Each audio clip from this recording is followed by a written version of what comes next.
Bonjour Monsieur Bonnet, est-ce que vous pouvez vous présenter en quelques mots s'il vous plaît? Donc Frédéric Bonnet, je suis architecte depuis maintenant 25 ans presque, et enseignant. Une activité qui est partie au début beaucoup sur l'espace public et la ville et le paysage, et puis qui s'est un peu diversifiée, mais donc, qui a toujours mêlé un peu des échelles assez différentes. Donc, et dans la pratique, avec mon agence qui s'appelle Aubras.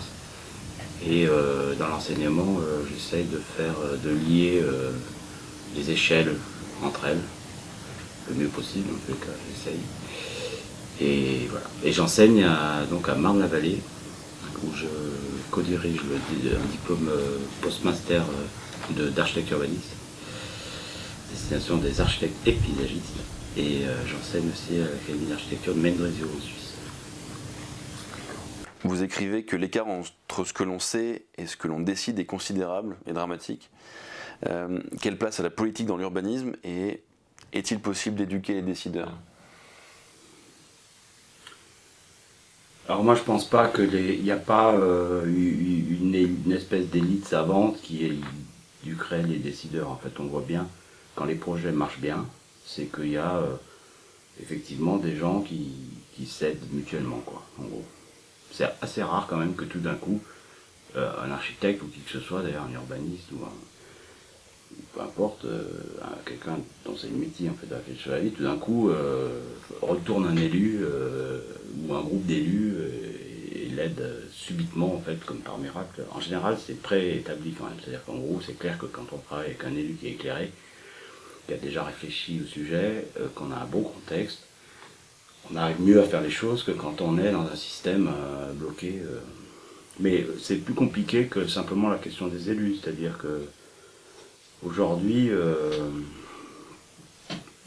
moi je pense que très bizarrement en fait, le côté hyper technique en fait de nos métiers est un élément bloquant, c'est-à-dire qu'on a l'impression que plus on rajoute d'expertise, plus on va arriver à être bon. Les expertises, aussi brillantes soient-elles, elles ont tendance à se contredire et à s'annuler les unes les autres. Donc on a quand même, dans toutes les situations urbaines où on intervient, des piles comme ça de rapports, d'études, de prospectives, que personne lit d'ailleurs, parce qu'en fait quand on a un rapport comme ça, en fait ça fait, c'est comme à la recherche du temps perdu, mais en beaucoup moins bien écrit. Donc en fait on ne le lit pas, enfin, personne ne le lit concrètement, c'est un vrai problème. Donc la manière en fait dont l'organisme technique en fait qui prend en charge l'aménagement des villes et du reste du territoire s'auto-asphyxie. Et ce qui est très compliqué, c'est d'arriver à trouver, enfin nous c'est un peu notre boulot, mais on n'est pas les seuls, mais c'est quand même en tous les cas moi c'est un peu l'engagement, c'est d'arriver à trouver quelques lignes directrices un peu synthétiques qui regroupent, enfin qui recollent les morceaux et qui aident les élus. Quels sont selon vous les enjeux et l'avenir de la ville de demain? Je pense qu'il faut que ça devienne une question. Déjà, il faut que la question de l'aménagement du territoire, entre guillemets, même si maintenant on dit souvent ménagement du territoire, on joue sur les mots, pour dire qu'il faut ménager les choses, les ressources et tout ça, mais grosso modo on aménage, on transforme, même si on le fait avec économie. En gros, cette culture-là, ça devrait être un sujet fondamental. Par exemple, ça devrait être un sujet, tout le monde devrait. Enfin, moi je pense que la meilleure évolution dont on puisse rêver, c'est pas de mieux dessiner les choses, d'avoir plus d'argent ou je sais pas quoi, c'est que ça devienne un sujet, quoi. Un sujet politique, déjà. Donc les politiques qui parlent de la ville, il y en a déjà peu, ça veut dire que les habitants qui ont une conscience en fait de la ville, je dis pas une conscience de leur intérêt vis-à-vis de leurs voisins ou de qui ramasse les poubelles à quelle heure le matin, je parle de l'intérêt de la ville, c'est-à-dire en gros de savoir qu'il y a des gens différents, qu'il y a des décisions à prendre collectivement, qu'il y a des intérêts à arbitrer, etc. Et tout ça c'est une question commune qui nous regarde tous. Le jour où, on peut rêver, hein, le jour où ça s'améliorera, cette question, cette espèce d'implication citoyenne, je pense qu'on aura progressé. Et c'est pas forcément, aujourd'hui, les mécanismes de participation sont, en général, enfin, moi, on essaye à chaque fois de faire le mieux possible dans ce domaine, enfin, en tous les cas de s'impliquer dans ces mouvements. Ça donne plutôt des résultats extraordinaires, enfin, en tout cas c'est très enrichissant pour nous. Mais on n'est pas mûr encore là-dessus collectivement. Le plus gros travail, il est là-dessus, sur les choses qu'on partage, sur le débat public. Quels sont les conseils que vous avez envie de donner aux étudiants en architecture? Moi, je suis pas trop... Enfin, je suis à la fois très inquiet et pas inquiet pour les étudiants. Ce qui est sûr, c'est que je pense que les conditions... là, en ce moment, on vit une période très difficile, clairement. Il y a deux manières de la concevoir, c'est-à-dire soit elle est simplement passagère, liée plutôt à une question économique, passagère. Soit elle est un peu plus rude, c'est-à-dire soit elle préfigure une transformation complète du mode d'exercice. Moi, je crains que ce soit la deuxième version, qui soit la plus réelle.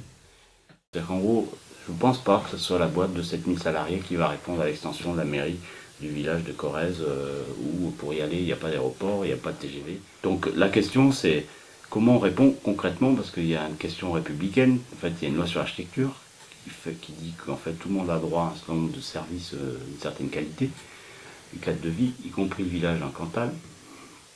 Comment on fait en fait pour maintenir une diversité des modes d'exercice des architectes, pour répondre en fait à l'extension de l'école primaire de Turenne en Corrèze, et puis au fait qu'on peut s'exporter et construire une tour à Shanghai, quoi. En fait, c'est évidemment pas la même structure qui le fait.